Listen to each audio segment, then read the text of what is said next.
Welcome to the Inner Star Wisdom channel. I am Lisa Lazo Forsman, and today I'm joined by my dear friend and soul sister, Mary Geist. I'm so happy to have her here to share her story following her inner guidance to publish and then later republish her inspiring book, A New Day, Another Chance. Her journey of showing up authentically led to profound healing, transformation, and the creation of her wellness company, Mindful Balance Mobile, a collaborative business that brings people together through intentional events designed to recharge, reset, and reconnect to self and community through restorative wellness technologies. Mary has been a longtime public speaker and educator in the life-saving field of child passenger safety, helping families feel confident and empowered. And today she channels that same gift for connection and education into the world of holistic healing and personal transformation. Welcome, Mary. Thank you so much for being on. Thank you. Thank you. What a great intro. I sound like a really fascinating person. You are. That's why I love you so much. I love it. Yes, thank you. I'm so excited about your new podcast and your new Inner Star Wisdom and all of that. So thank you so much for having me on. Yes, I wanted to have you on just because of all the cool things that I've gotten to know about you over the years. When I met you, it was around right after the pandemic, and I had jumped into going full time as an energy healer with Kevin, starting in Lumia. And I just um, remember the day that I met you sitting in the lobby and having no idea that we were gonna just like be soul sisters like overnight. Yeah, that was amazing. Yeah, the universe really does lead you to your friends in the most unusual ways. I am forever grateful for sure. Yeah, that was a great day. Yes, and one of the things that fascinated me about you is your interest in biohealing technologies. That was kind of a new world for me, and um, I definitely want to hear more about that. But the other thing that was really cool that I resonated with, and something that I think sort of shed some light for me, is you being a creative and finding out that you had published a book and you were in the works of republishing that book. And I remember going to the Dream Cafe and having this lengthy conversation, profound conversation of what it was like for you to publish that book, but what it took for you to put it into, like, to birth it. But then, like, that was, I think, 2011 when you published A New Day, Another Chance. And then when Mhm. I met you, which was in 2021, I think, you were going to be republishing it. And I just thought that was really cool because it just reminded me that sometimes we create things and it does, you can't just create something, just let it sit there. Like, it needs to be nourished and talked about and shared. And I feel like in some ways there's still parts of myself that I'm still learning to nurture and share to the world. And so this is sort of my way of stepping into that role and really wanting you to kind of shed some light on that whole process. Because I think a lot of people can relate to, one, being fearful of just putting something out there that is from their heart. And then two, how to continue nurturing that and following the unfolding of that process. Yeah, actually, it's interesting. When I first published the book, I think I was under this delusion, if you will, that I'm going to write this book and put it out there, and it's just going to, be out there, and people are going to buy it. It's going to be great, and all of that. I was still working in my full time job, which back in the day I was, full time in a baby store, educating parents about child passenger safety. Something I've been doing for like 38 years at this point. And so I put the book out there, and magically you could guess that you actually have to promote something. You have to get out there and talk about it, right? And I didn't really have time to do that. And so it was just like another day. Okay, yay, I put this book out there, but then I just went back to my regular job doing my regular thing. And then before you know it, time has gone by. A lot of time has gone by. And there were a few typos and some things in the book. And so, oddly enough, instead of being so overly, you know, excited and proud of the work I have done, I had a little bit of shame for, oh my God, it wasn't perfect, right? You have this need that you need to be perfect. You put this out there and people are going to judge you, especially when it's, a personal book, And so I just kind of got further and further away from the actual book itself, even though the content of it is so wonderful. I've been reading it myself again.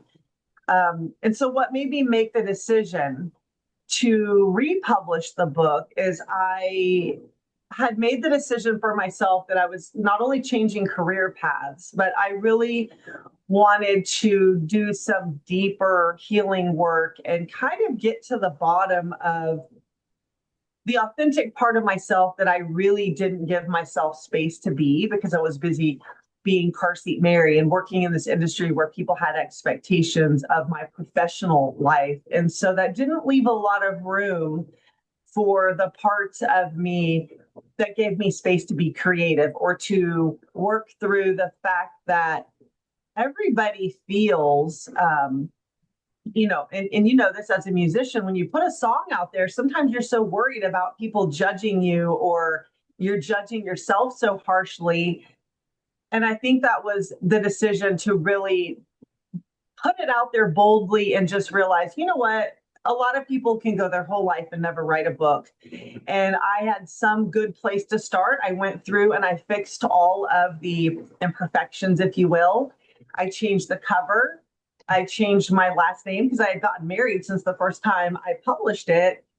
And some things had changed. So I was able to change, the intro, some of that kind of stuff, and then just re-put it out there, but really be bold enough and brave enough to say, yeah, this is what I did, whether it's perfect or not. I'm not perfect, and that's okay. I can find peace in that, and it'll resonate with the people it's supposed to. And the new cover really felt a lot more like me than the old one.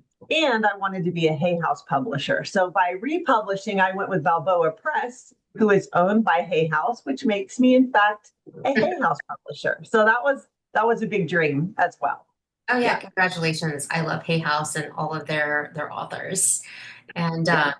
but yeah, I would love for you to talk about what A New Day, Another Chance is, what the book is about, and the origin story of it. How it came to be. Yes, that's a fascinating story. So well, I didn't really realize I was a writer. I didn't realize I could paint. I didn't realize a lot of things about myself because one, I had never really tried to do any of those things. But one day in meditation, I heard very clearly, you need to write a book. And I was like, I'm not writing a book. I'm not a writer. I have what am I even going to write about? So I sometimes like to argue with whatever you call it, God, divine self, spirit, my higher version, whatever it is that brings. I call it God because that's the biggest word I know. And I like to argue sometimes about that. So it's like, yeah, I'm not writing a book. I don't know. But I kept feeling it very heavy on my heart. Like I just knew that something needed to come out, but I didn't know what or how or any of the details. So this little struggle went on for quite a few years before I really made the agreement like, okay. So I was in kind of prayer time, contemplative or whatever you want to call it. And I was just having this conversation inside my head. If you want me to write a book, you're going to need to help me figure out what this book is supposed to be about and give me some signs or some clues that maybe this is not just me being kind of imaginative and ridiculous, because sometimes I will have an idea that I have no business dealing with. And so my best friend at the time was in college and she was working on her master's in fine arts. And she took a journal making class and made me this beautiful journal. And she gave it to me. And I heard okay, now you don't have an excuse. You need to just start writing. I was like, great. I still don't know what I'm writing about. So that morning, I said my little prayer. I picked up my pen and I just started writing. And I wrote at the top of the page and I wrote to the end of it. Oddly enough, I had no idea what I was writing. I wasn't thinking about what I was writing. I would later learn that that's kind of like a channeled book. I didn't know what that meant or whatever. But somehow at the end of each page, the insert or the day writing would just wrap itself up in a little bow. And it was this little perfect message. And so I just did that every day. And then I finally realized, this is like a daily inspirational kind of motivational book. It's sort of formed on its own. And which is why I self published it, because I really wanted the words to come out the way they came out on the paper. And the journal, there's no cross outs, there's no, there was no really thinking about it. So I realized that the content really was coming from a different part of myself. And so that's how the book kind of came to be. It was very much like birthing a baby, if you will. It took, pregnancy is like a 9-month process. And sometimes you're not feeling so great. You're not wanting to write. You're not wanting to do the things. And so writing a book was very much that same way. And in my case, there were some very traumatic things that happened over the course of writing this book that I talked briefly about in the beginning of the book. Someone I was dating committed suicide, and that was a very difficult time for me. And I reached out to my mom, and I really worked through that experience with her. And it was about a year long of a process, and I would just call her on the phone, sobbing my eyes out. Like, there was just really, there's really no words, when you've experienced something like that. And I know that they say, oh, there's signs and whatever, but I don't believe there's always signs. A person who's really serious about something like that, sometimes they're very methodical in planning. And someone who is, in a really bad place and they're struggling, they're reaching out and they're saying things because they're wanting someone to connect with them. That was not my experience with this. It was just he disconnected from people. And then I get this phone call that this is what happened. And so I know that there was nothing I could have said or done to change it, but you still have to work through that process yourself, right? And so I was very devastated. And, I had teenagers at home and everybody was affected by this. And I really couldn't be supportive of them because I was having a hard time supporting myself. I couldn't get out of bed for days on end. And so I called my mom, and sobbing my eyes out on more than one occasion. And, I remember her saying, you know, don't be sad for what you think you missed out on. Be grateful for the time that you had, because everything really does happen for a reason. And I know you can't understand the gift in this very tragic lesson, but one day you will understand that there is going to be some triumph that comes out of tragedy. That typically is how life lessons go, right? And, I didn't want to hear it. I didn't want to believe all that. So I'm like, whatever, she's my mom, just trying to make me feel better when I didn't think anything could make me feel better. And fast forward a little bit, my mom doesn't know that I'm writing this book. I'm putting these journal entries in and I'm reading it to her. A little backstory here that's kind of off topic, but it kind of plays a role in how this book was created and why it came out like this. My mom was a recovering alcoholic, and she, we spent a lot of time in the program. Her being in the program, me being in all the other programs that support the program. And later I would end up in the program myself. And we would read these daily inspirational books. And she lived about 4 hours away, and so we would have these conversations on the phone every day. And she would read me a message that was in a book she was reading, and I would do that. And that was just our thing. Well, when I started my book, I didn't tell her that I was writing the message. I would just read it to her.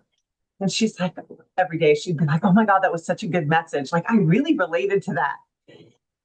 So one day in particular, this is probably about 9 months after the death of my, boyfriend, previous boyfriend, and she tells me, my throat has really been hurting a lot. I have a doctor's appointment tomorrow. She would have a really hard time talking. She'd have to get off the phone. And she said, will you read me tomorrow's message today? Because I'm going to be busy tomorrow. And I said, oh no, I gotta go. I gotta go. I'll call you back. And she's like, why don't you just read it right now? It's but a minute. And I realized in that moment I had to kind of come clean and say, well, it's because I haven't written it yet. I am actually writing this book. And she was like, oh, what? Oh my gosh. She was so thrilled. And she's like, well, it makes a lot of sense why the messages really resonated with me, because some of them were about our life, right? And things that we were going through. And so the cat was out of the bag, because I know my mom was going to support me and be my biggest cheerleader and all that. And I really wanted unbiased feedback from her, right? So my point in sharing that story is my mom went to the doctor that next day. This was right around the time of Thanksgiving of that year in 2009. And she got a cancer diagnosis. And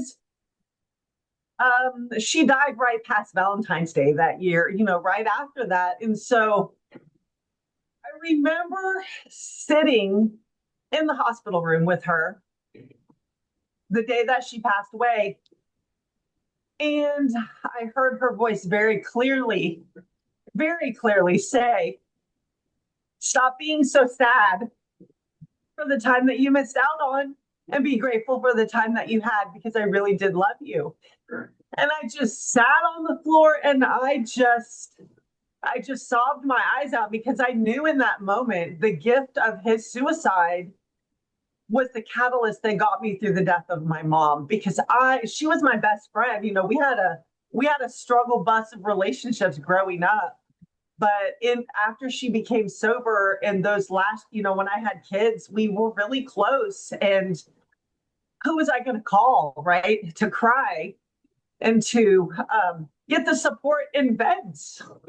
Sorry, I still get a little emotional talking about that part, but I can see the gift very clearly in that moment, right? That sometimes in life we have to experience these things in order to be able to make it through the next things that are coming, or the hard things, that kind of, and even though I felt like during that time I was such a train wreck that nobody wanted to hear anything I had to say, and that this book was nothing more than a bunch of journal prompts that were repetitive, and me and my emotions and all of that.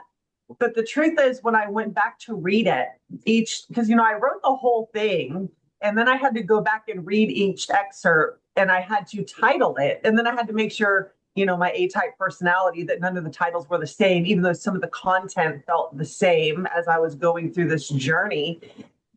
And I just really realized, that one of my favorite quotes is, God doesn't call the qualified, he qualifies the called. And all of these stepping stones and all of these things that came to the creation of this book coming out were all very necessary, for it to even be born and put out into the world. And that second stage of it is just not feeling the shame and the heaviness and the grief that sometimes goes into that creative process when you're just trying to make it through another day, right? To that next chance, if you will, the book being A New Day, Another Chance. I was really reinventing myself on so many levels. And so I noticed that's just the process of life and how it works. And just, so that was a very long answer to that question, but I think we covered and then some, right? Yeah, no, that is so touching and made me just trying to hold back the tears a bit. I used to have some tissues here, but I took them to my Reiki class and they're not here anymore. Yeah, I was just thinking about I when I write something or when I was a kid, I couldn't wait to share with my mom. And so just the fact that you were withholding for so long every day that you had a writing to share, I just think that's fascinating for one that you're able to do that and not tell your mom, that's me writing this if you like this so much. I had kind of forgotten about that story. And what a gift for your mom to really allow that to sink in that her baby, was writing something that she could really relate to and that really helped her get through her day. That was inspiring. Yeah, yeah, And then of course I've known you for a few years. I've heard a lot of backstories, and I just think it's amazing that just all the challenges that you had with your mom growing up, that you were able to create a new relationship, as which wouldn't have been possible if she wouldn't have found the courage to have a new relationship with herself and with alcohol. And I can say that um, next Tuesday will be my 90th day of no alcohol. yay.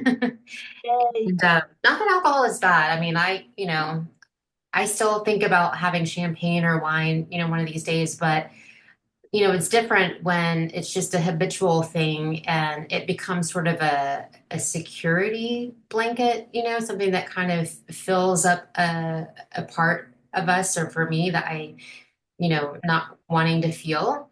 And, emotions and feelings are such the catalyst for transformation. And the fact that you were able to put all of your emotions on paper, but to connect with a part of yourself that you didn't even know what you were writing, and you got to listen to, what came out of you. I'm curious to if you can remember the first time that you did write. And I think you kind of mentioned it, but like, were there times in the beginning when you would write and you'd be like, holy shit, like, Yeah, on the daily. On the daily. That happened every time I would go back and read the message.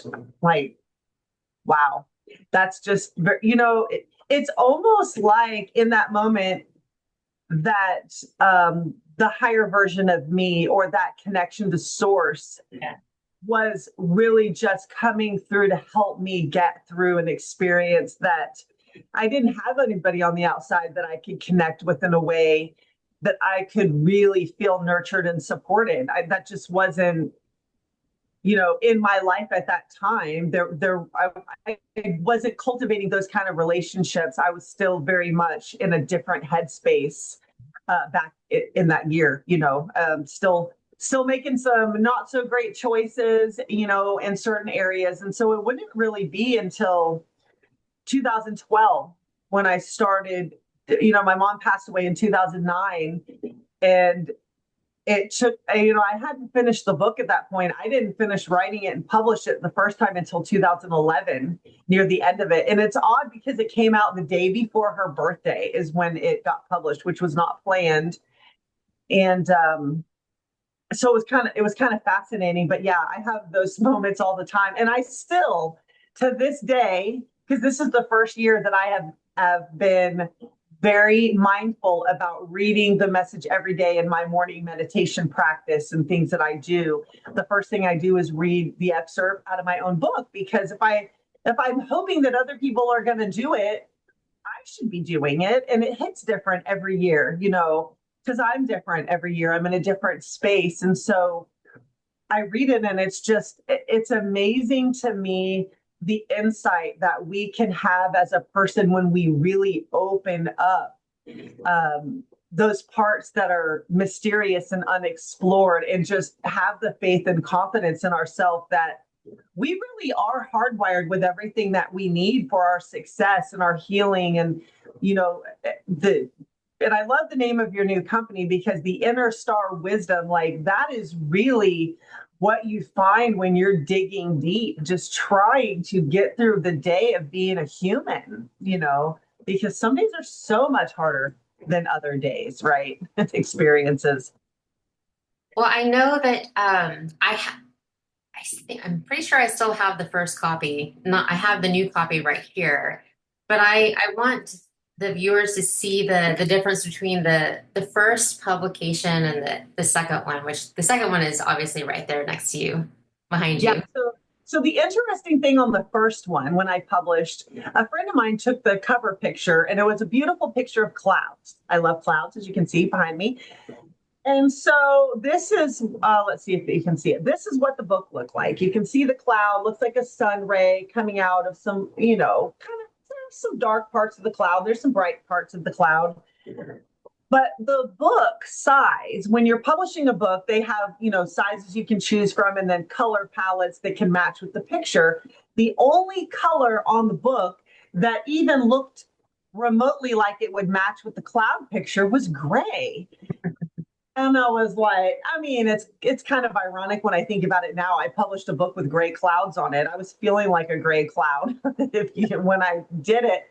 So when I changed the cover, I when I started Mindful Balance Mobile, my little wellness side project, I had a really cool logo, and it looks very similar to my book cover, and it had the leaves around a person that was just a simple logo of a body, just kind of with their arms up. And so when I sent it to the publisher, I was like, I would like you to take this logo and I want you to make it look more realistic. And I want it to look like like a person that's coming out of a portal, kind of. And then I want the leaves to be the different chakra colors, because in my business logo, it's just red and purple, which really is the root chakra and the crown chakra in that in between space. And so it just seemed appropriate that the book cover, I wanted to kind of have it be similar. And so that's how we got to the new one, which feels more like how I feel, emerging into that new space and balancing all those inner parts, if you will, and finding the color in my life, and sharing that with others.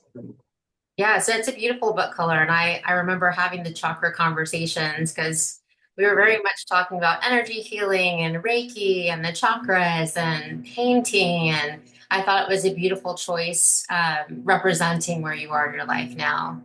So yeah, that's so. I'm curious. Have you gotten any feedback from any people who have read your book, who bought your book, that just talk about how it's helped them in their life? Can you share anything about the feedback you've received? Yeah, I do actually. So I volunteer at the bookstore at Unity in Houston. And so we sell the book in there. And I've met a lot of people. They've bought the book, and so they consistently know where to find me. And so it's really exciting because there's a group of about 3 or 4 different people that come in consistently, and they're like, "Oh my gosh, your messages this week were perfect! Like they were so spot on with what was going on in the world and in my life. And how did you know?" And I'm like, I wish I could take credit for being that smart. Like, oh yes, I planned it, but I wrote it so many years ago that there's no way I could have known, right, energetically what was happening in this week on that. And I have one lady, she's like, I swear to God, you wrote this book just for me. Like every message just hits me in such a profound way. And it's really, I love hearing that feedback because, when you write something and you put it out there, you never really know the impact that it has on someone. It's to me, it was a labor of love and basically a broken, shattered heart poured onto paper, but from a positive point of view, because that's something I've noticed in my writing is that every message always was a positive, bright side to something. Even if you knew what the message was about, you could see how you can find that lighter side to it. And that's been a gift that's kept me sane and alive in this life, as I've always had that ability on some level. Just maybe it's that deep faith or that deep inner knowing that I would eventually catch up to, but it comes out in my writing. So I love that about higher version Mary, who can help me create that.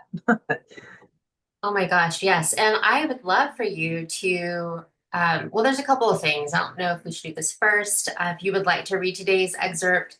The other question was just, You know, is there a practice that you do ritualistically to kind of keep that channel open? Well, some days I'm better at it than others. You know, the human part, sometimes all the channels are just clogged up tight. I'm going too much. But what I like to do in the morning, I like to get up and I like to go sit in my backyard with my cup of tea and my journal and my book and whatever I'm reading at the time. And I just sit in my backyard and kind of visit with, you know, the squirrels and the birds and the trees and the community that lives in my backyard. I feel like they're my extended family and friends, and it just, so I'll go back there and I will, I have a little process, you know, I'll just read my message, then I'll read in whatever book I'm reading, and I'll do some prompted journaling. um, I've really for the last year really liked to do prompted journaling. I like to collect the books before I ever decided to really get serious about writing in them. I always will go to the bookstore and I'm like, oh, this is a great journal. These are great questions. And I had a whole shelf full of them. And last year I finally decided, Mary, you need to stop buying these journals you never write in. And I'm not a good journaler just on its own. Like I don't just pick up and, you know, I know you're a great journaler and you do it every, I just have never been that way. So I thought this is going to get me back into the writing habit. And so I'll write in there, and, you know, I pick different themed journals, you know, and just kind of like I picked one recently, which is not something I would ever normally pick, one about poems and haikus and all these other ways of writing, and it would have a prompt. And I did not allow myself to skip ones that I thought, I don't know how to do that, because that's how this whole book was created, right? I'm not a writer. Clearly, I am an author. I am a writer. So you got to get out of your own way sometimes. And I have been the largest, most stubborn obstacle in my own life that gets in my own way. And I realized I can't blame it on other things, because all things are a result of my choices and actions, right? And so just kind of moving over a Yes, little bit. aren't we all in Yes. our own way? So yeah, so I'm imagining you in your guard chair now because I was there in Houston with Mary a couple of weeks ago for 10 days, and I got to watch her in action just pick up the journal and write on a prompt. And it literally was exactly how she described. She would start on the first line and she would end on the very last line. But I had to be like, oh, I think this could be a little bit better. I think you could change this for that. And you did. You took my advice. I was just being silly. And you did. You actually edited it and tied it in even better than you did the first time. Well, and the good news on that page, and I guess I should have realized this, I wrote on the left-hand side of the page and I couldn't fit it all. And I went about a quarter of the page. And you said, I would like it. I mean, it would have been cool if you would have talked about this. And I'm like, well, duh, I had the whole rest of that page. And so I literally just picked up and wrote to the end, and then it came out perfectly. So there were no cross outs, With no crossouts. but it was a really good indication that things were not complete. Right. And so, yeah. So, yes, I would love for you to read today's journal entry, or Well, not journal entry, inspirational insight. so today And we are filming on October 15th. yes, that's right. I don't know if it's October 15th. And when you're watching this, everyone out there who's watching this, it might be a different day, but you can order the book and find out what your message for that day is. Okay, so today is called Position Your Heart. One of the most loving things you can do for those you love is to be understanding and respectful to them when conflicts arise. While on one hand, you feel totally justified to scream and yell and argue your point, the other hand is reminding you that behaving in that way will only give you more of what you don't want, and that is hurting each other. Regardless of who is right, the breakdown of communication out of anger does nothing but destroy the beauty that is crying out to be seen. When you step past yourself and position your heart in a place that can see where they are coming from, then you might even be able to see yourself in another light. Yep, 366 days of those kind of. power punches, if you will. I'm still amazed. Yeah. So Well, yeah, I mean, I think everyone on the planet can, you know, relate to anger and reacting from anger. And, the work that I do as a Reiki healer, as a coach, um, as someone helping people learn who they are is dealing with the anger issues or even stuffing anger down and not speaking about them, hoping that they're going to go away. I mean, you know that they're there. Some people hold it in so much for so long until they explode or implode. And then there's those who I kind of have envied in my past, people who could be angry on the spot in the moment and say what they needed. In secret, I was like, I hated that, but at the same time, I wanted to be like that. But maybe not be the angry person, but at least say what I needed to say. And I love how you speak to um, this line, regardless of who is right, the breakdown of communication out of anger does nothing but destroy the beauty that is crying out to be seen. And that beauty is the honesty. It could be like the part of you that wants to be seen, that wants to be heard, you know, that wants to be healed. It may have nothing to do with the person that has triggered you, but it's triggering a part of you that hasn't been loved or recognized, or maybe we haven't been doing that for ourselves. Um, and there's a million different examples of that. Um, but that wisdom and beauty is in that pain. absolutely. And I think too, people sometimes when you're in the midst of your emotion, you don't want to be vulnerable with the other person because you feel too exposed, or you're struggling for some type of control. Yeah.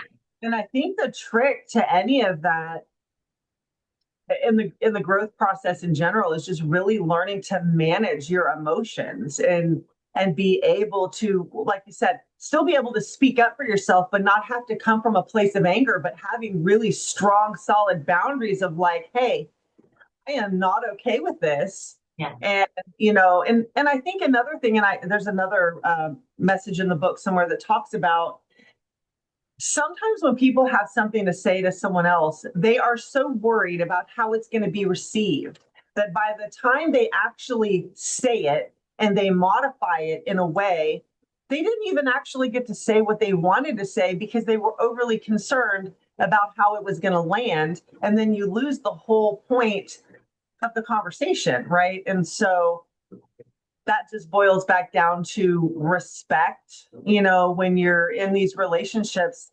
And I think that's what's going on in the world right now. Honestly, out there, you know, people really want to prove their point or be right, and they don't realize that we live in a country where we're allowed to be free and have freedom of speech and thoughts and feelings, but the part that comes with that is respecting other people to have the same. If you want that respect, you have to give that, right? And I think that a lot of people have forgotten that a little bit. So, and one of my favorite quotes that comes from A Course in Miracles, which it says, you can be right or you can be happy. A lot Yeah. of times you're in the middle of a fight, you got to think about that. I could prove my point and I could win, but the damage that it does Yeah. by the time you get to that, it's probably more irreparable than if you would have just let your partner, because honestly, or whoever you're arguing with, I've had times where I know that I'm right and I could argue it, but then I leave it and I kind of try to return to center. And it never fails. He'll always come back around and say, I was thinking about what you said and you're right. And I'm really sorry. But sometimes the pride and ego of the person that's triggering you won't allow them to go to a vulnerable space either, because they also want to be right. So, vicious circle. Yeah. The other thing that I um, was looking into, my birthday is January 11th. And this is going back to speaking about how your book seems to have these interesting little like alignments. And my birthday is on January 11th. And the actual word is called, the title is called Reflect the Love of Spirit. And in step astrology that I study, 11 is all about it's Virgo energy, it's integrity, and it's really honoring and aligning to your heart and the life that the life that you see, the life that reflects back is a reflection of your heart, and that's the number 11. And it's becoming, and so I just thought that was really cool That's that awesome. you've got reflection and that number 11 reflects your heart and reflects the love of the life that you see. But I would love to read this. Yeah, let's read it. Do you want to read it or do you want me to read it to you? Or you read it? Oh, I want you to read it. I'll read it. We'll read it fresh from the author. Yes. Okay, so you hear shocking stories on the news about things you would never really imagine, and you wonder how someone could do that. What could possibly cause people to do such terrible things to each other? And then you notice that people are far worse to themselves. The way that one thinks can be as deadly to their body and soul as a bullet straight from a gun. Words can cut and wound worse than any knife. So take time to change your thoughts, your judgments, and poisonous words to reflect the love of spirit. For as much pain and hurt in the world that we see, it is also covered in tremendous love and courage. So open your eyes and look around you, and you will see the love that is longing to be heard and felt by all of God's children. That is so profound. And it's, it really does point to what your book is about. It's 365 days of some insights, some very real insights that came from a real human being, from real lived experience. And one of the, I mean, the primary thing that I work on for myself and lead my clients is most people do not know how to love themselves. They think love is something that they do for themselves, like, you know, going to get a massage or eating healthy, which those are really great ways to take care of yourself. But what is happening on the inside of you? Like, what is the conversation with yourself? How are you speaking to yourself? Are you kind to yourself? Or are you your worst critic? Are you harsh? Are you the taskmaster? You know, are you never good enough? You know, that is not self-love. And if we think about, you know, the kind of world that we see and, you know, the wars, the tragedies, the people that don't have enough food, there's a lot to be upset about, you know, things happening in our own families and in the world.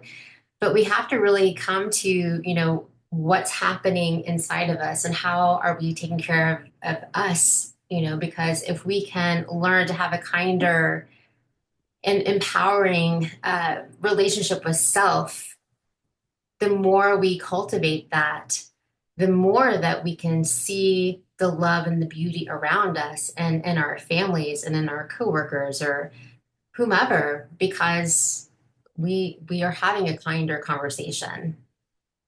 Absolutely.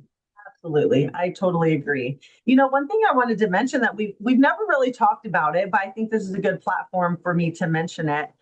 When I wrote this book, I sometimes refer to God as God or spirit or the universe or whatever. I was very vague in some of those things because I wasn't writing a book like this for people that were already believers in something. I was writing this book for people that were struggling to believe in anything, and it really started with self, right? So if I could have the lesson reflect in the daily life how someone could just start with something very small, like just seeing the good in another person or in a situation, or rethinking how they're thinking about something, right? That was really the goal because I'm not, you know, I'm almost about as woo as you can get, as you know, and in my wellness world, you know, I'm working with, you know, red light therapy and cryo and all these things, you know, And then, of course, you are my Reiki master teacher, so I'm now a Reiki practitioner. There is a good blending of all of these things. And I think that creating a book that didn't alienate anybody that thought, oh my gosh, she's this, I don't ever want to be thought of as a person that's a fundamentalist or dogmatic way of belief, because I practiced Native American spirituality for 12 years, doing sweat lodges every month before I ever found a place that I fit in.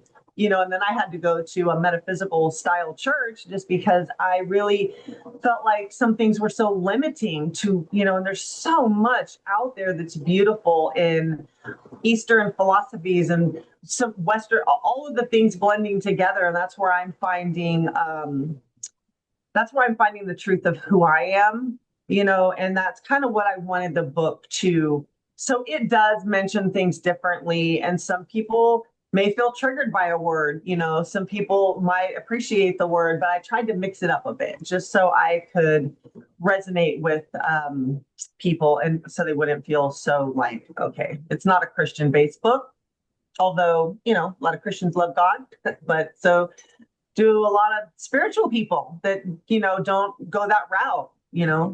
So No, I think anyway. that's wonderful that you don't have to be a particular faith to get the message from it that is of value and benefit to wherever they may be in their life. And I'm looking forward to, I have been keeping it here in my office, because I'm here in my office every day. Because I read a lot of books and some books get stacked on each other. And then, I have not been religious about reading it every single day, but I'm excited to really make a point to read it every day and just to see what, to report back within like the next month, 3 months, 6 months, year Yeah. from today and see, who I am then, thanks to Mary Geist and her inspirational Thank you. insights. Thank you. Thank you. Yeah. I love Well, we covered quite a bit. I am looking at my notes. Um, is there anything that you would like to share with whomever is watching? Um, Obviously, to buy the book, but anything that you would like to share about them, whether they may be struggling with authenticity or maybe struggling with uh, birthing their creative project or maybe their relationship to a higher power, God. Is there something that you would like to share that's inspiring, that's it. helpful? There's always something I can when it comes to that. So what I would say to anybody watching that's out there, I think the biggest thing that I've learned on this journey, and I'm still learning, I'm going to always be learning till it's time to be done.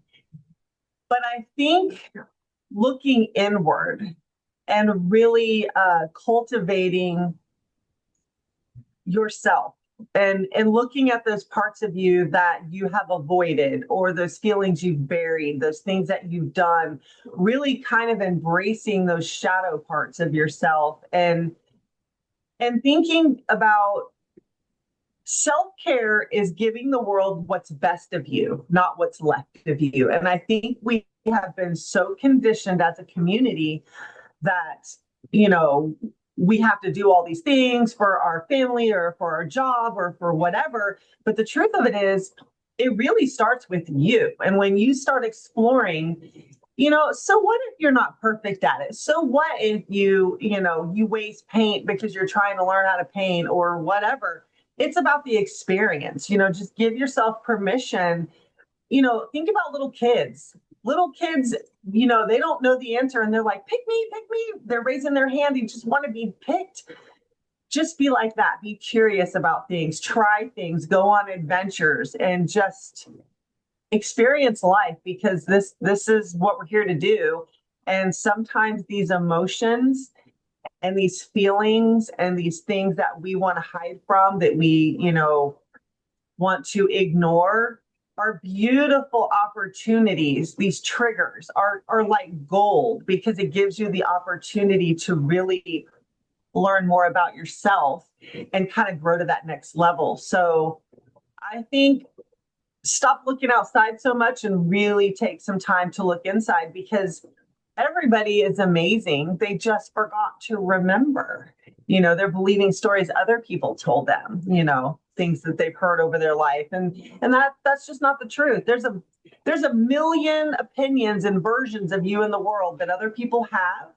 But what matters the most is how you feel about yourself in that version, and just cut yourself some slack and give yourself some grace, because honestly, everything does happen for a reason and it works out in the way it's supposed to. Because if it was supposed to go a different way, I promise you it would. And it might not be the outcome that you're hoping for or expecting, but it's exactly what you need in the evolution of your growth. And there's a season, and sometimes we have to let go of things that we really, really wanted, because maybe there's something better in store for us. And so I think just be gentle with yourself.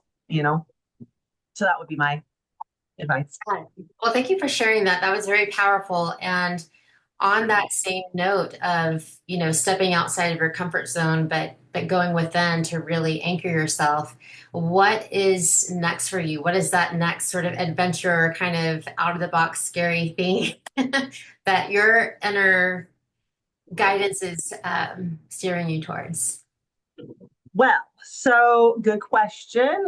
What's next for me? I am going to be creating a series of guided journal prompts that will kind of coordinate with my book. And there's going to be one in particular that would focus on the root chakra, and then the sacral, and then all of the different ones. And so my idea, and I don't know if this is going to work out perfectly, my A-type idea would hope that it would, but the reality is I want to take all 366 prompts that are in this book, because was written on a leap year back in the day, and I want to see which chakra they fit into, and then just come up with a more deeper reflective prompt that can really help a person go a little bit deeper on that level. And just have, the math tells me there'll be 52 prompts per journal, but I don't know if that's the case, because it might just be that a lot of them all fall in certain chakras. So we'll see how that turns out. So that's one thing on the horizon for me.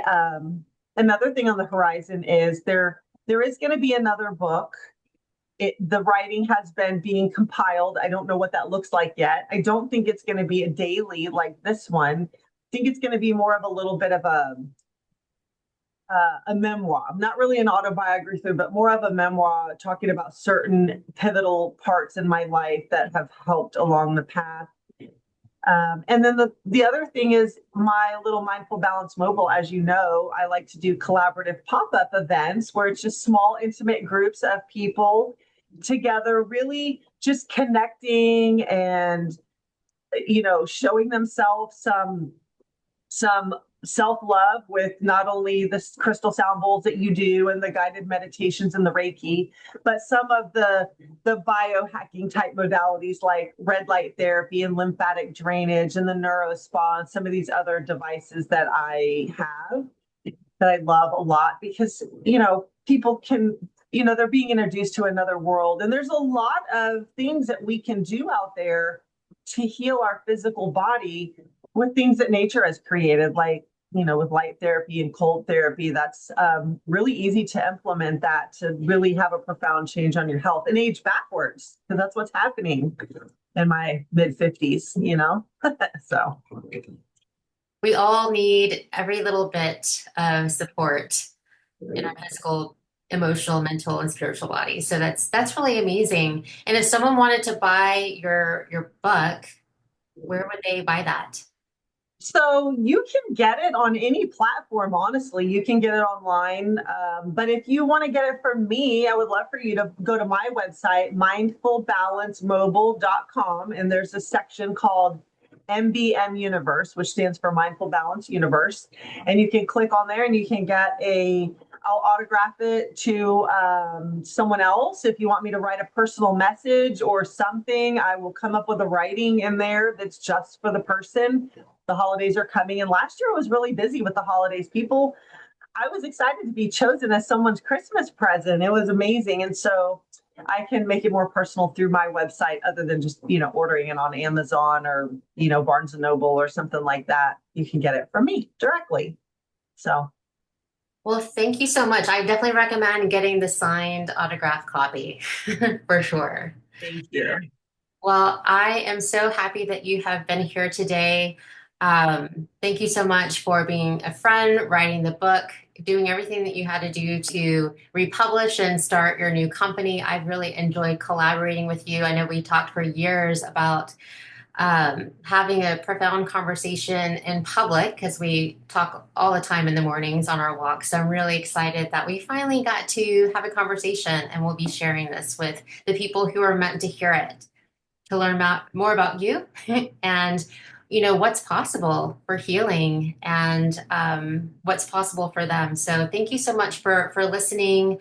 I will put all the information about Mary and her book in the show notes. And until then, yes, please check out innerstarwisdom.com. I have Reiki classes, Reiki healing, sound healing, all kinds of really cool things that you can do to get on your wellness journey. And until next time, follow your inner star wisdom. Good night.